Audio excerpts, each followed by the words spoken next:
The morning of October 17th, 1944, felt wrong to Private First Class Thomas "Tommy" Kowalski before he could put words to why. The air hung thick over the jungle trail on Morotai Island in the Dutch East Indies, and somewhere in the green tangle ahead, Company K of the 126th Infantry Regiment was walking into something terrible. Tommy knew this the way he'd known, back on his father's Wisconsin dairy farm, when a heifer was about to calve wrong, or when the barn cat's behavior meant a storm was coming fast over Lake Michigan. It wasn't magic, it wasn't superstition. It was simply paying attention to what animals were telling you, a skill that had kept farmers alive for thousands of years, and that Tommy's platoon sergeant had called that stupid farm dog nonsense exactly 3 times in the past week. Tommy was 22 years old, 5'8", with hands that still bore the calluses of milking cows twice daily since he was 12. He enlisted in January of 1942, 3 weeks after Pearl Harbor, and had spent 28 months learning that modern war had no use for men who understood animals. The Army wanted men who understood machines, radios, trucks, Browning automatic rifles, the M1 Garand that now rested across Tommy's knees as he crouched beside the trail. What the Army didn't want, or so it seemed to Tommy in his darker moments, was someone who stopped a patrol because a jungle bird had gone quiet at the wrong time. But this morning, Tommy wasn't watching birds. He was watching Duke. Duke was a German shepherd, 75 pounds of muscle and suspicion, assigned to Tommy 6 weeks earlier as part of the 26th Quartermaster War Dog Platoon. The Quartermaster Corps had begun training scout dogs in earnest the previous year, after reports from New Guinea proved that dogs could detect Japanese positions at distances exceeding 1,000 yards long before human scouts could spot anything through the jungle's green walls. By late 1944, the War Department had authorized 15 war dog platoons, 8 of them scattered across the Pacific Theater, where dense vegetation turned every patrol into potential slaughter. Duke had gone rigid. Not the alert stance they'd drilled at the War Dog Training Center in Fort Robinson. Nebraska ears forward, hackles raised, tail stiff, but something else. Something is wrong. The shepherd was staring at the trail ahead with an intensity that made Tommy's stomach drop, but his tail was tucked low and his weight was shifting backward, away from whatever lay ahead. His breathing had changed too, quick and shallow through his nose, rather than the steady panting Tommy had learned to read over the past month and a half. If you're enjoying this deep dive into the story, hit the subscribe button and let us know in the comments from where in the world you are watching from today. The City Boys and most of Company K were City Boys. From Chicago and Milwaukee and Detroit wouldn't have noticed the difference. Hell, Sergeant Morrison, who'd grown up in a Philadelphia row house and thought the countryside meant anything with grass, had already told Tommy twice that he was reading too much into a dumb animal. But Tommy had grown up with his father's cattle dogs, with the barn cats that kept the rats down, with the workhorses that pulled the plough, and knew when a snake was coiled in the furrow before Tommy's father could see it. Animals didn't lie. They didn't have ideology or propaganda or reasons to pretend. When a dog acted strange, something was strange. And Duke was acting very, very strange. The patrol had left their forward position at 04:30, before dawn, when the jungle was still black and the only sound was the endless drone of insects. 22 men from Company K's 2nd Platoon, augmented by Tommy and Duke, plus a radio man and a forward observer from the artillery. 25 souls threading through hostile territory, tasked with reconnoitering a small village 3 miles northwest of their defensive perimeter. Intelligence, such as it was suggested, the Japanese had abandoned this sector, pulling back toward their main defensive positions in the island's interior. The patrol was supposed to confirm the village was clear, mark it on the map, and return before the afternoon rains turned the trails to soup. Simple. Routine. The kind of patrol the 31st Infantry Division had run dozens of times since landing on Morotai 3 weeks earlier as part of General Douglas MacArthur's island-hopping campaign toward the Philippines. The kind of patrol that sometimes returned with all 25 men and sometimes returned with 17, and you couldn't predict which kind it would be until it was too late. Tommy had been watching Duke's behavior since they'd left the perimeter, cataloguing small changes the way his father had taught him to catalogue changes in livestock. A dairy cow that stopped chewing cud was sick, a horse that favoured one leg was lame, a dog that stopped marking territory was afraid. And Duke had stopped marking territory about 40 minutes into the patrol, right around the time they'd crossed the small stream that fed into the Pilowo River. That had been the first sign. The second was the way Duke kept glancing back at Tommy, breaking his training to make eye contact, something the War Dog Training Center instructors had specifically trained out of scout dogs, because a dog looking at his handler wasn't a dog watching for enemies. Now, 2 hours into the patrol, Duke had gone nearly motionless, and that was the third sign, the one that made Tommy's heart start hammering against his ribs. "Sergeant Morrison," Tommy called, keeping his voice low. Morrison was 20 yards ahead, near the front of the column, moving with the confidence of a man who'd survived North Africa and believed that survival meant he knew what he was doing. He turned, irritation already written across his face, and Tommy saw Lieutenant Pearson, their platoon leader, a former bank clerk from Minneapolis who'd graduated officer candidate school 4 months earlier, glance back as well. "Kowalski, if you're about to tell me your dog needs a break—" "Duke's alerting, Sergeant." Tommy stood, keeping one hand on Duke's lead. "Something's wrong up ahead." Morrison made a face that suggested he was dealing with an especially slow child. "The dog looks fine to me." "He's scared, Sergeant." "I've never seen him scared before." "Scared," Morrison repeated, and Tommy heard Lieutenant Pearson stifle what might have been a laugh. "Your highly trained military scout dog is scared." "Yes, Sergeant." "Of what, exactly?" Tommy looked at Duke, then at the trail ahead, then back at Morrison. "How did you explain to men who'd never owned a dog, never watched a barn cat avoid the corner of the hay loft 2 hours before the timber cracked and the whole structure started to lean, that animals understood danger in ways humans didn't? How did you tell men who'd grown up with streetlights and automobiles that there was value in the kind of knowing that predated civilization itself?" "I don't know what he's scared of," Tommy admitted, "but I know he's scared, and that means we need to stop." Morrison's face darkened. "We're on a schedule, Kowalski. We're supposed to reach the village by 0800, sweep it, and be back before noon. We don't have time for, then we'll reach the village dead. Sergeant."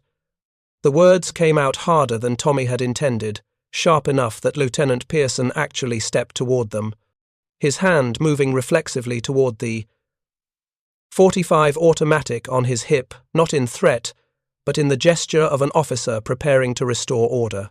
Several men in the patrol had turned to watch, their faces showing variations of curiosity, concern, and contempt.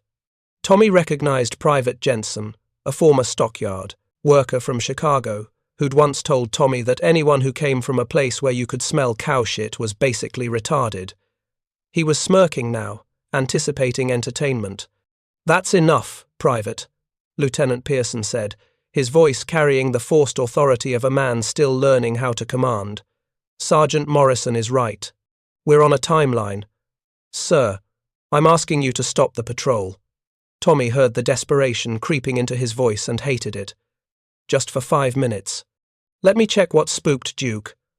"The dog isn't spooked," Morrison said flatly. "You're spooked. You've been jumpy since we crossed the river, and now you're projecting onto an animal that probably just smells something it wants to chase. I've seen hunting dogs do this when they catch wind of prey. It's instinct, not intelligence. This isn't hunting behavior. How would you know? You milk cows, Kowalski. You're not a dog expert. You've had what, 6 weeks with that animal?" "I've had 22 years with animals, Sergeant." "I know what you know," Morrison interrupted, his voice rising enough that men farther back in the column were craning their necks to see what the commotion was about, "is how to shovel shit and pull teats. What I know is that we have a mission, and that mission does not include stopping every time a private gets a feeling about his pet dog." "He's not my pet," Tommy said quietly. "He's military equipment, Quartermaster Corps property, And military equipment doesn't malfunction without a reason. That, finally, made Morrison pause. The sergeant's jaw worked for a moment, and Tommy saw him exchange a look with Lieutenant Pearson, a look that said, "Here we go again, with the farm boy and his superstitions." But something in Tommy's tone, or perhaps in the fact that he'd framed Duke as equipment rather than animal, made Morrison reconsider the outright dismissal he'd been preparing. "Fine," Morrison said after a long pause. "You've got 2 minutes. Check your dog. But if you can't find anything wrong, anything actually wrong, not just a feeling we're moving out, and you're going to explain to the captain why we missed our timeline because you thought a German shepherd looked nervous." Tommy nodded, relief flooding through him even as he understood how precarious his position was. If he was wrong, if Duke was simply reacting to some harmless jungle scent, Tommy's credibility would be destroyed. City boys like Morrison and Jensen would have ammunition for months of mockery, and worse, no one would listen the next time Tommy tried to read what the animals were saying. But he wasn't wrong. He knew he wasn't wrong the same way he'd known, at age 14, when his father's best milk cow had stopped eating, and Tommy had insisted she needed the veterinarian now, not tomorrow, and they'd found the twisted intestine that would have killed her by morning. His father had listened to him then, had trusted the knowledge that came from a lifetime of watching animals, and the cow had lived.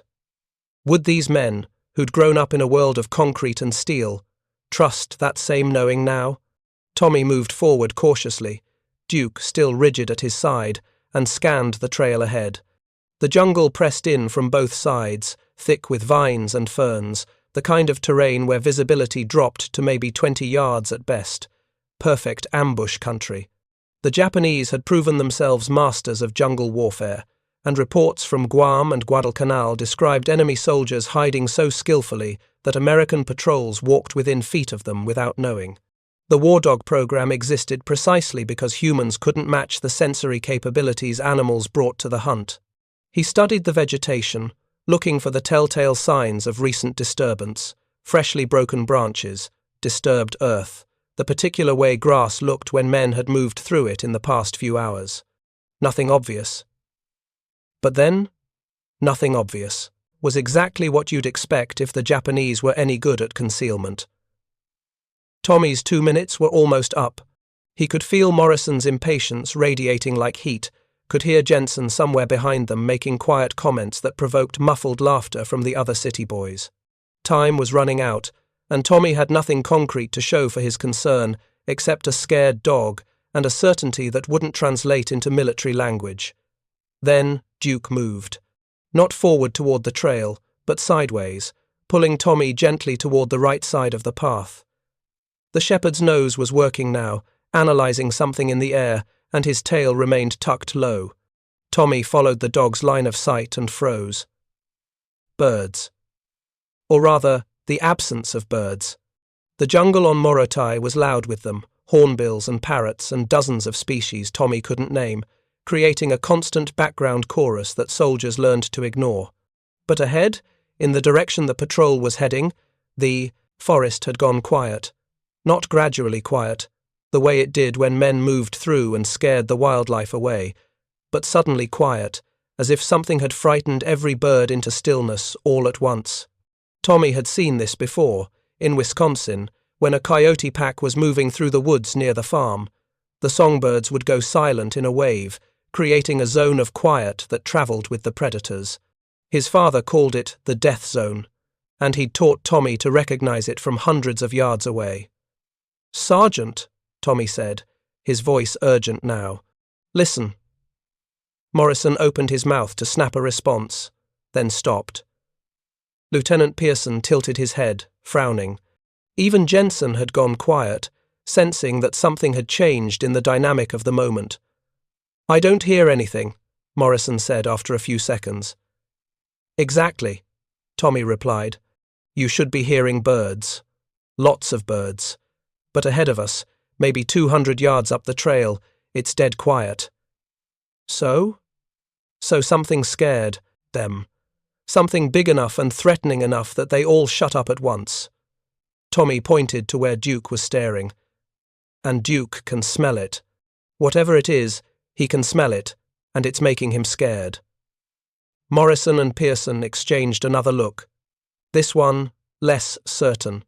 The patrol had gone very quiet now, every man listening to the jungle, and Tommy was right. Once you noticed the silence ahead, it was impossible to ignore. The boundary was clear, about 200 yards distant, where the normal noise of the forest ended and the silence began. "Could be a tiger," Pearson said quietly. "I've heard there are tigers on these islands." "Could be," Tommy agreed, though he didn't believe it. Duke had been trained at Fort Robinson to ignore game animals, to distinguish between human scent and everything else. A tiger would make Duke alert, but it wouldn't make him afraid.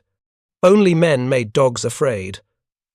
"Or it could be Japs," Morrison said, and the word hung in the humid air like smoke. The silence stretched. Tommy could see calculations running behind Morrison's eyes, the risk of being wrong versus the risk of walking into an ambush, the certainty of ridicule if they turned back without contact versus the certainty of casualties if they continued. War was mathematics, but this was a math problem with insufficient data, and the only variable that might tip the equation was a farm kid's interpretation of animal behavior. "Private Kowalski," Lieutenant Pearson said finally, his voice taking on the formal tone of an officer making a decision that would appear in his after-action report. "In your professional opinion as the handler of a trained military scout dog, do you believe we are approaching a hostile position?" Professional opinion. Tommy had never heard those words applied to anything he knew, and the strange formality of the question, the fact that Pearson was asking him rather than ordering him to shut up, made him understand how seriously the lieutenant was, taking this moment. "Yes, sir," Tommy said. "I believe we're about to walk into an ambush. And I believe if we continue forward, most of us won't come back." The mathematics changed. Whatever ridicule Morrison and Jensen and the others might heap on Tommy if he was wrong, it couldn't compare to the responsibility of ignoring a warning that might save lives. Pearson nodded slowly, then turned to Morrison. "Pull the patrol back," he said. 200 yards. Set up a defensive position, radio battalion, and request artillery spotter." Morrison's face showed his conflict, the desire to argue, warring with the relief of having the decision made for him, but he nodded and began passing orders down the line. The patrol started pulling back carefully, every man suddenly hyper-aware of the silent jungle ahead, of the possibility that hostile eyes were watching them retreat. Tommy stayed at the rear with Duke, watching the trail, and felt the shepherd's body gradually relax as they put distance between themselves and whatever had frightened him. By the time they'd withdrawn 300 yards and established a defensive perimeter in a small clearing, Duke was panting normally again, his tail up, his ears forward. The fear had passed. The artillery observer, a baby-faced lieutenant named Hawkins, who looked too young to shave, called in coordinates for a fire mission.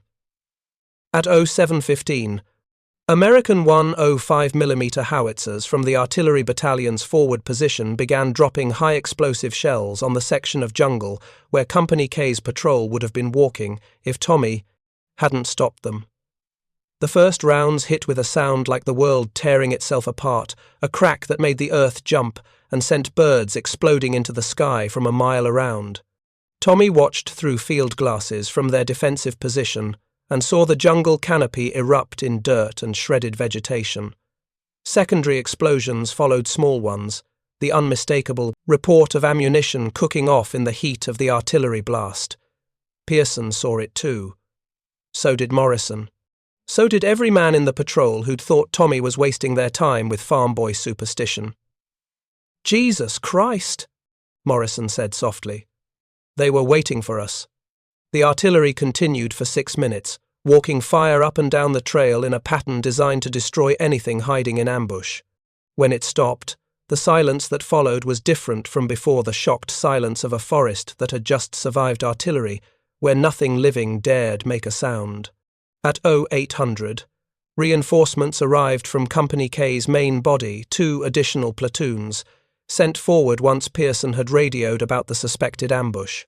They swept the area where the artillery had struck, moving cautiously through the torn jungle and found what remained of a reinforced Japanese platoon. 43 dead enemy soldiers, dug into fighting positions along both sides of the trail, positioned perfectly to catch a patrol in a devastating crossfire.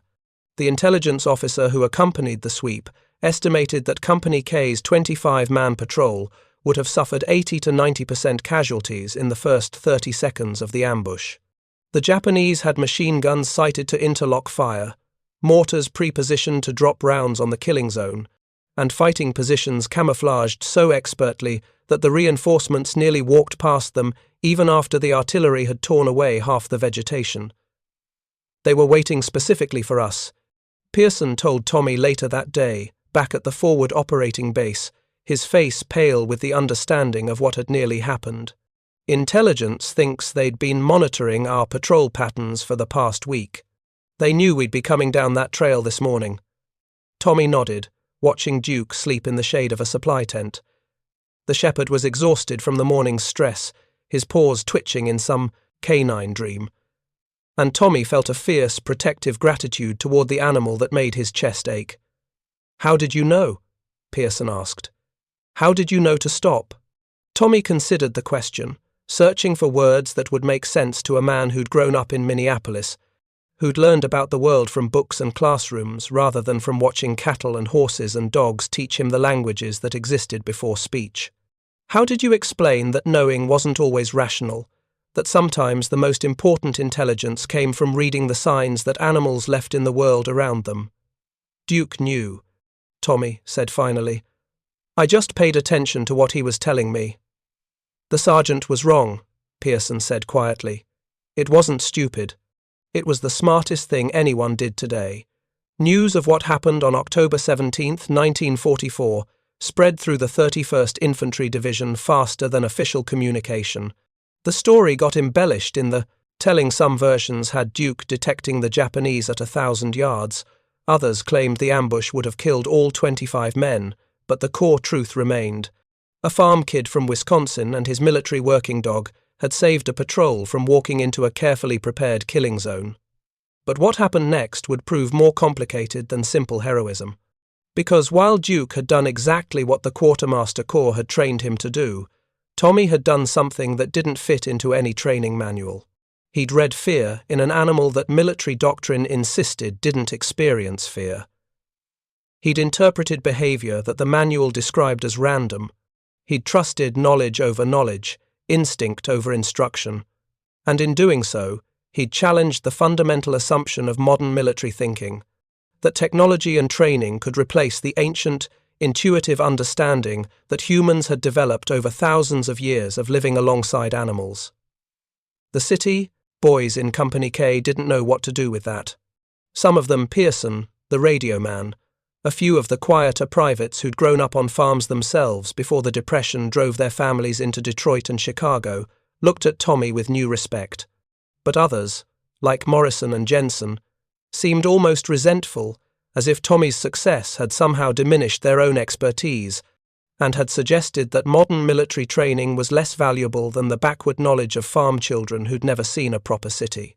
The division's official after-action report, written by a staff officer who'd never met Tommy or Duke, described the incident in careful, sanitized language. Scout dog attached to Company K, 2nd Battalion, 126th Infantry Regiment, detected enemy position at approximately 06:45 hours, enabling patrol to withdraw and call for artillery support. Enemy position destroyed. No friendly casualties. No mention of the fear in Duke's eyes. No mention of Morrison's skepticism or Pearson's decision to listen to a farm kid's interpretation of animal behavior. No mention of how close 25 men had come to dying because military doctrine suggested that dogs were simply equipment, incapable of the complex fear that might communicate survival information their handlers needed to understand. But the men who'd been there knew, and as Tommy lay in his tent that night, listening to Duke's steady breathing, he thought about his father's dairy farm in Wisconsin, about the cattle dogs that had learned to read the herd's mood, about the barn cats that knew when storms were coming, about all the ways that animals had been teaching humans about danger and safety, since long before there were armies or wars or training manuals.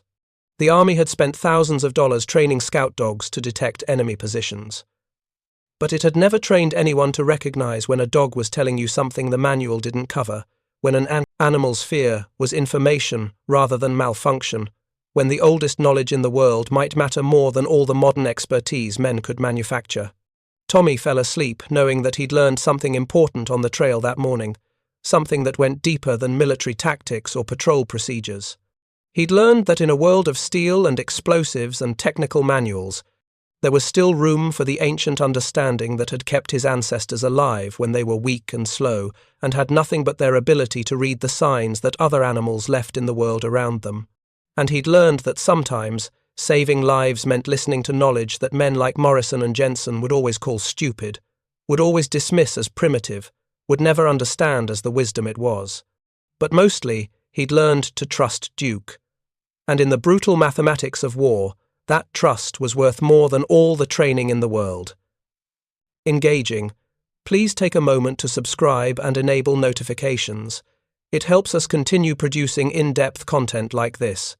The morning after the ambush that never happened, Captain Robert Hendricks summoned Tommy to battalion headquarters. Hendricks was 34 years old, a former insurance adjuster from Boston who'd earned his commission the hard way, starting as a private in 1941 and working his way up through North Africa and New Guinea. He had the look of a man who'd seen enough combat to know that luck mattered more than skill, and that dismissing any source of luck was foolish. "Sit down, Kowalski," Hendricks said, gesturing to a folding chair in the tent that served as his office. Duke lay at Tommy's feet, still tired from yesterday's exertion. "I read Lieutenant Pearson's report. I also spoke with Sergeant Morrison this morning." Tommy said nothing, waiting. He'd learned early in his military service that officers preferred to do the talking. "Morrison thinks you got lucky," Hendricks continued. "He thinks the dog reacted to something random, a snake, maybe, or some animal scent, and you happened to interpret it in a way that made us stop the patrol. He thinks the Japanese position was coincidental, that we would have detected the ambush ourselves through normal reconnaissance procedures before walking into the kill zone." "Permission to speak, sir?" "Granted. Sergeant Morrison is wrong, sir. Duke detected the Japanese. Not a snake, not a random smell. He detected human beings who meant us harm, and he communicated that to me through his behavior. That's what he was trained to do." Hendricks leaned back in his chair, studying Tommy with the kind of attention that made Tommy understand why men followed this officer into combat. The Quartermaster Corps Manual for War Dog Platoons says that scout dogs, alert to enemy presence through specific behaviors, stiffened posture, raised hackles, pointed ears, rigid tail. Your dog didn't display those behaviors according to Pearson's report. He displayed fear. The manual doesn't mention fear as an alert signal. "No, sir, it doesn't. So how do you explain what happened?" Tommy took a breath, choosing his words carefully. "Sir, the Quartermaster Corps taught Duke to recognize enemy presence at Fort Robinson. They taught him the alert behavior that would communicate that recognition to a handler under normal circumstances. But yesterday wasn't normal. The Duke didn't just detect Japanese soldiers. He detected a large concentration of Japanese soldiers in prepared positions, waiting in ambush, probably monitoring our approach. The scale of the threat was bigger than anything he'd encountered in training, and that scale triggered fear, not the trained alert, but genuine fear." "You're saying your dog understood the difference between enemy presence and imminent danger?" "Yes, sir. That's exactly what I'm saying." Hendricks was quiet for a moment, his fingers drumming, on the field desk. Outside the tent, the sounds of the forward base continued: engines, voices, the clatter of equipment being moved. Finally, he spoke. "I grew up in Boston, Kowalski. Never owned a dog, never spent time around animals except the occasional trip to the zoo. So I'm going to ask you something, and I need you to be completely honest with me. Are you making this up? Are you creating a narrative that justifies what was essentially a lucky guess?" "No, sir. Because if you are, I need to know. The division commander is very interested in this incident. The War Dog program is still experimental. They're looking for evidence that scout dogs are worth the investment, the training, the handlers, the logistics of moving dogs through combat zones. One dramatic success could validate the entire program, but one fraudulent success could destroy it. Tommy met Hendrix's eyes. "Sir, I'm not making it up. I grew up on a dairy farm. I've worked with animals my entire life. I know what fear looks like in a dog, and I know the difference between fear and alert behavior. Duke was afraid yesterday, and his fear saved 25 lives. That's the truth." Hendrix nodded slowly. "All right, I believe you. Now comes the hard part. I need you to write down everything that happened yesterday, every detail of Duke's behavior, every sign you observed, every conclusion you drew. The division is preparing a report for the Quartermaster Corps and the War Department. They want to know if we can train handlers to recognize fear as an alert signal, or if what you did is something that can't be taught." The report Tommy wrote over the next 3 days became, in a small way, famous within the narrow world of the War Dog program. He described Duke's behavior in exhaustive detail: the tucked tail, the backward weight shift, the shallow breathing, the refusal to mark territory, the repeated eye contact that broke training protocol. He explained how these signs differed from the standard alert behavior, and how his farm background had given him the vocabulary to interpret what Duke was communicating. The report went up through channels, from battalion to regiment to division, and eventually landed on the desk of Lieutenant Colonel William W. Putney, commanding officer of the 3rd Marine War Dog Platoon and one of the most vocal advocates for expanding the War Dog program. Putney had trained as a veterinarian before the war, and unlike most Army officers, he understood that the relationship between handler and dog was far more complex than the relationship between soldier and equipment. Putney wrote a response that circulated through Pacific Theatre headquarters for months afterward. In it, he argued that the War Dog program had made a fundamental error by focusing solely on training dogs while neglecting to train handlers in animal psychology. The program had created excellent scout dogs, but it had failed to create handlers who could read the full spectrum of canine communication. Most handlers, Putney noted, were city boys selected for their infantry skills rather than their animal experience.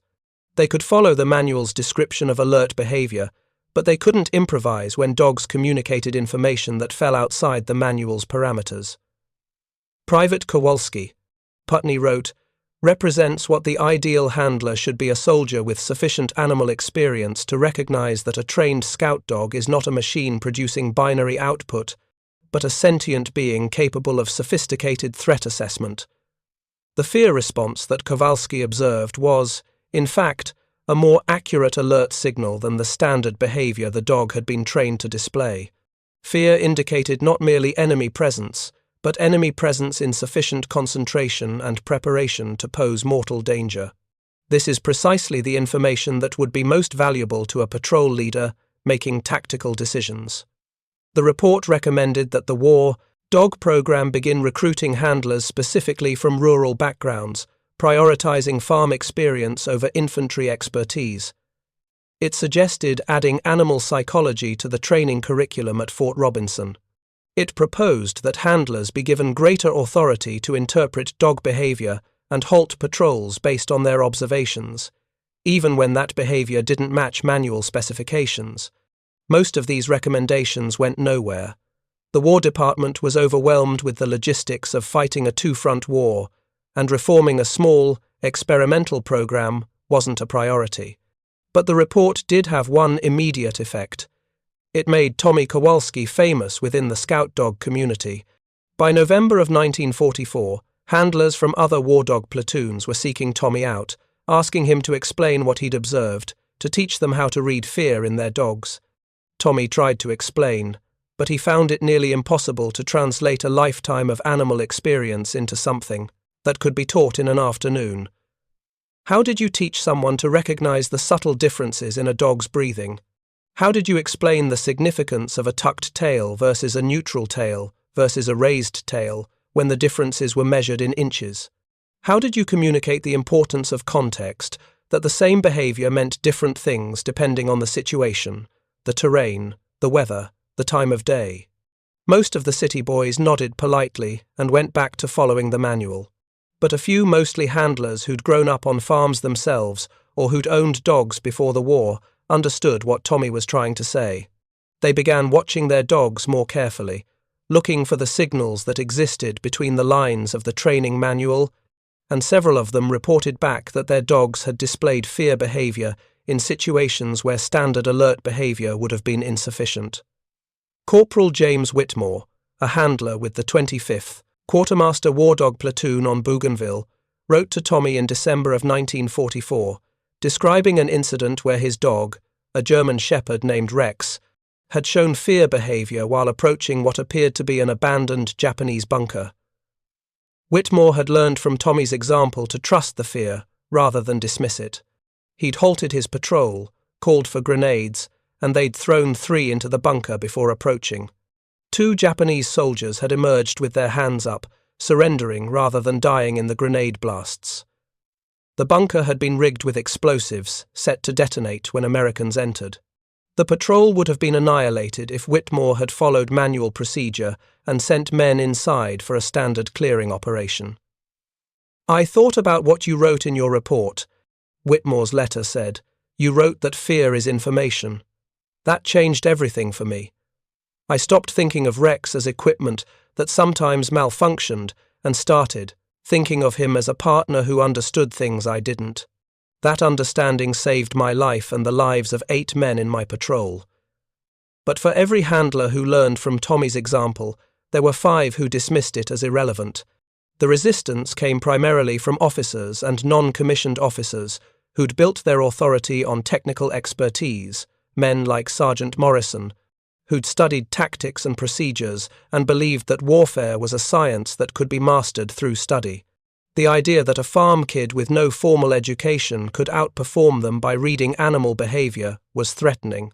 It suggested that their expertise was incomplete, that there were forms of knowledge they didn't possess and couldn't easily acquire.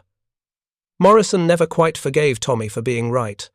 In the months after the ambush incident, he found small ways to express his resentment, assigning Tommy to extra patrols, volunteering Company K's 2nd Platoon for particularly dangerous missions, making sure that Tommy and Duke were always in the point position where casualties ran highest. It wasn't obvious enough to constitute harassment, but it was consistent enough that Tommy understood he was being punished for embarrassing Morrison in front of the platoon. Lieutenant Pearson, to his credit, tried to intervene. He reassigned some of the more dangerous missions to other squads, and he made sure that Tommy and Duke rotated out of point position more frequently than Morrison wanted. But Pearson was young, new to command, and conscious that undermining his senior sergeant too overtly would destroy the platoon's cohesion. So he compromised, and Tommy paid the price of that compromise in exhaustion and elevated risk. By January of 1945, Company K had moved to Luzon in the Philippines as part of the 6th Army's campaign to liberate Manila. The fighting was brutal house-to-house urban combat that turned neighborhoods into kill zones and made jungle warfare seem almost civilized by comparison. Scout dogs proved less effective in urban terrain, where wind patterns were chaotic and enemy positions could be above, below, or behind any wall. But Tommy and Duke continued to work patrols, probing Japanese defensive positions, marking strong points for artillery, and occasionally, very occasionally, detecting ambushes before they could be sprung. On February 8, 1945, Duke was killed by a Japanese sniper while leading a patrol through a residential neighborhood in Manila's northern suburbs. The shot caught the dog in the chest as he moved through a gap between 2 destroyed houses. Tommy, following 10 feet behind, watched Duke collapse without understanding what had happened until he heard the rifle shot echoing off the buildings. The dog died within seconds, his blood soaking into the volcanic soil that made up most of Manila's ground, and Tommy knelt beside him in the street while the patrol took cover, returned fire at the sniper's position. They killed the sniper, a Japanese soldier who'd been hiding in a 2nd-story window, waiting for Americans to move through his field of fire, and found that he'd had Tommy in his sights but had chosen to shoot the dog instead. Whether this was tactical thinking or simple cruelty, Tommy never knew, but the choice meant that Tommy was alive when Duke died, and that seemed to him a profound injustice. The army issued Tommy a replacement dog 3 weeks later, a younger German shepherd named Major who'd been trained at Fort Robinson's expanded facilities. Major was well-trained, obedient, and completely ordinary. He performed every task the manual described, alert behavior included, but he never showed Tommy anything beyond what the training had programmed into him. He was equipment, not a partner. And Tommy went through the remaining months of the war with a dog who did his job without ever communicating the kind of sophisticated threat assessment that Duke had possessed. The war ended in August of 1945. Tommy was discharged in November and returned to Wisconsin, where his father's dairy farm still stood, and his mother still cooked Sunday dinners that began with grace and ended with pie.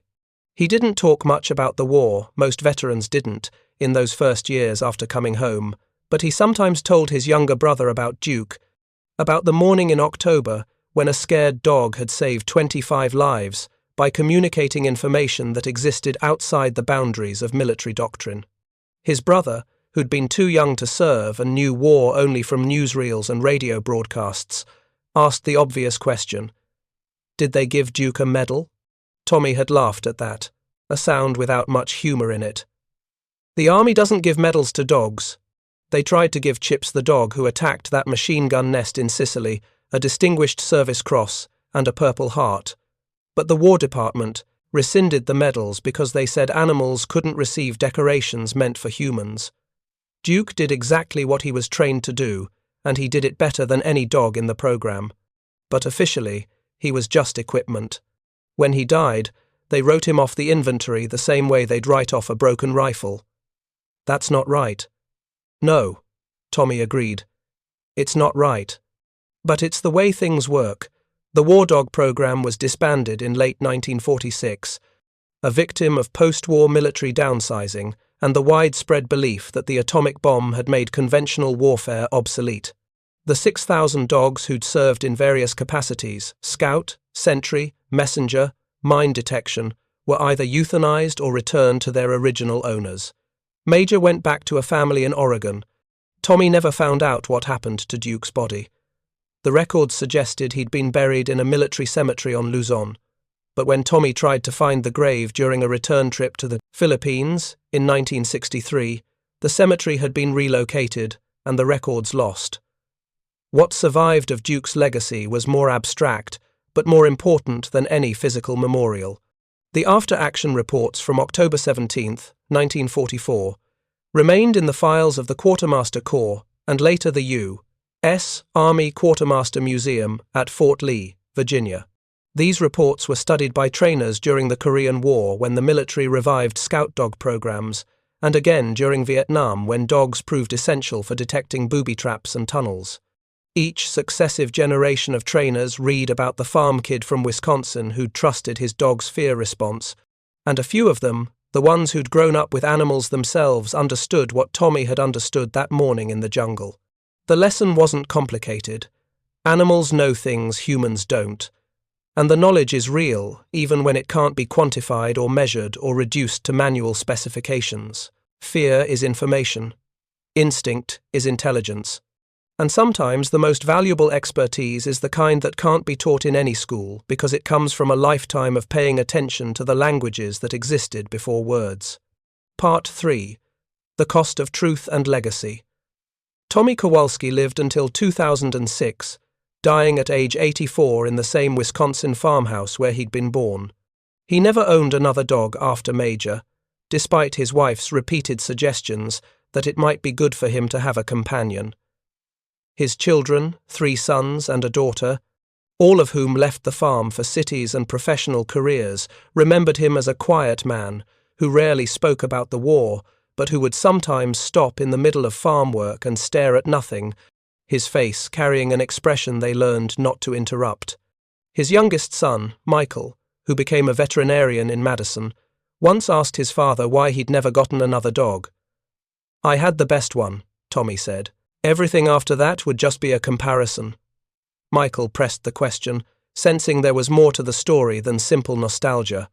Tommy had been 63 at the time, healthy but beginning to show the signs of age that would eventually catch up with him. They were repairing a fence on the farm's western boundary, work that gave them an excuse not to make eye contact while discussing difficult subjects. Duke saved 25 lives, Tommy said after a long silence. Mine included. And the army treated him like a broken piece of equipment when he died. No memorial, no recognition. Just a line item in an inventory report, written off as expendable material. I couldn't. He stopped, struggling with words. I couldn't own another dog after that. It felt like betrayal, like I'd be replacing him the same way the army did, as if one dog was interchangeable with another. But you loved Duke, Michael said. I did. And maybe that's why I never got another dog. Because if you love something, you don't replace it. You let it stay unique. You let the loss be what it is loss, instead of pretending you can fill the space with something equivalent. The fence got repaired. The conversation moved on to other topics. Michael's veterinary practice, the grandchildren, the price of milk in a market that seemed to care less and less about family farms. But Michael never forgot what his father had said about loss and replacement, and years later, when he read the declassified records from the 26th Quartermaster War Dog Platoon, he began to understand the full weight of what Duke's death had meant to his father. The records showed that Duke had participated in 47 combat patrols between August and February of 1944 to 1945. He'd alerted enemy presence 18 times, preventing ambushes in 13 of those instances. The other 5 had been false positive situations where Duke detected enemy soldiers who were not in position to ambush the patrol. But even those false positives had provided valuable intelligence, marking Japanese positions that were later targeted by artillery or airstrikes. Duke's success rate was significantly higher than the average for scout dogs in the Pacific Theater. Most dogs alerted accurately about 60 to 70% of the time. Duke's accuracy exceeded 90%, and yet, when he died, he received exactly the same administrative treatment as dogs who'd been killed in training accidents or who'd failed to perform their duties adequately. The paperwork didn't distinguish between excellence and mediocrity. It simply recorded a dog's death and the issuance of a replacement animal to the handler. This was the bureaucratic logic that Tommy had lived with for 60 years after the war, the understanding that the military system he'd served was incapable of recognizing the thing that had mattered most to him. Duke hadn't been a hero in the eyes of the institution. He'd been infantry, and infantry that broke got replaced. But outside the formal military structure, Duke's story lived on in ways that would have surprised Tommy. The handlers who'd learned from Tommy's example during the war, men like Corporal Whitmore, who'd trusted his dog's fear response on Bougainville, told their own stories when they came home. Some wrote letters to the editors of veterans' magazines. Others spoke at VFW halls or American Legion posts. A few became dog trainers in civilian life and incorporated what they'd learned from Tommy into their teaching. In 1968, a dog trainer named Robert Carter published a book called The Wisdom of Working Dogs that devoted an entire chapter to the concept of fear as information. Carter had served with the 40th Quartermaster War Dog Platoon in the Philippines, and he'd heard Tommy's story from another handler. The chapter described the October 17th ambush incident in detail and used it as a case study for understanding canine communication beyond trained behaviors. The handler, a farm kid from Wisconsin, understood something that the training manual didn't teach, Carter wrote. He understood that dogs are not machines producing standardized output based on standardized input. They are intelligent beings capable of sophisticated threat assessment, and they communicate that assessment through a much wider range of behaviors than any manual can capture. Fear, which many handlers mistake for malfunction or cowardice, is actually one of the most important signals a dog can provide. It indicates not merely danger, but danger of a scale or intensity that exceeds the dog's confidence in its ability to manage the threat. That's precisely the information a human should want to know. The book sold moderately well and became required reading at several police and military dog training facilities. Tommy never read it. He'd stopped paying attention to anything related to scout dogs after the war, unable to engage with material that would inevitably remind him of Duke's death and the military's indifference to it. But Michael read the book after his father's death, and he was struck by how Carter's description of Tommy matched the quiet, observant man who'd raised him, someone who paid attention to details, others missed, who trusted knowing over knowledge, who understood that the most important truths often existed outside the boundaries of official doctrine. The broader legacy of the October 17th ambush incident reached far beyond dog training manuals. In the decades after World War II, as the military studied its own history and tried to extract lessons for future conflicts, the incident became a touchstone for discussions about expertise and judgment. Military theorists pointed to it as an example of how narrow technical training could blind soldiers to crucial information, and how diverse backgrounds, including agricultural backgrounds that most officers dismissed as primitive, could provide insights that formal military education couldn't match. A 1985 study, conducted by the Army War College, examined cases where non-standard expertise had produced superior tactical outcomes in World War II. The study included the October 17th incident, alongside several other examples. A former commercial fisherman who'd used his understanding of tides to suggest an alternate landing site at Anzio that avoided German defensive positions. A railroad engineer who'd identified a weakness in a bridge's structure that allowed American forces to collapse it with minimal explosives. A former hunting guide who'd used his tracking skills to locate a Japanese command post on Iwo Jima. The study's conclusion was diplomatic but pointed. Modern military forces benefit from technical specialization, but they lose something valuable when they dismiss forms of knowledge that exist outside technical frameworks. The soldier who understands animal behavior, tides, structural engineering, or tracking brings capabilities that cannot be replaced by manual-based training. These capabilities are particularly valuable in situations where doctrine doesn't provide clear guidance, situations that arise frequently in combat operations. None of this would have mattered to Tommy, who died convinced that Duke's contribution had been forgotten by everyone except the men whose lives had been saved on October 17th. But it mattered to the generation of soldiers who came after him, who read the after-action reports and recognized that warfare was more complex than the manuals suggested, that victory sometimes depended on forms of expertise that couldn't be taught in any classroom. The veterans of Company K's 2nd Platoon held a reunion in 1992, one of the last before age and illness made such gatherings impossible. 14 men attended, including Lieutenant Pearson, who'd retired as a major in 1963, and spent his post-military career teaching history at a community college in Minnesota. Sergeant Morrison had died in 1986, and several others were too ill to travel. But the men who came spent 2 days in a hotel conference room in St. Paul, Minnesota, trading stories and trying to make sense of the war they'd fought 50 years earlier. On the second evening, after several rounds of beer had loosened memories and lowered inhibitions, Pearson stood up and asked for silence. He was 70 years old, white-haired and thin, but his voice still carried the authority it had held when he was a young lieutenant trying to keep 25 men alive in hostile territory. "I want to talk about Tommy Kowalski," Pearson said, "and I want to talk about October 17th, 1944. The room went quiet.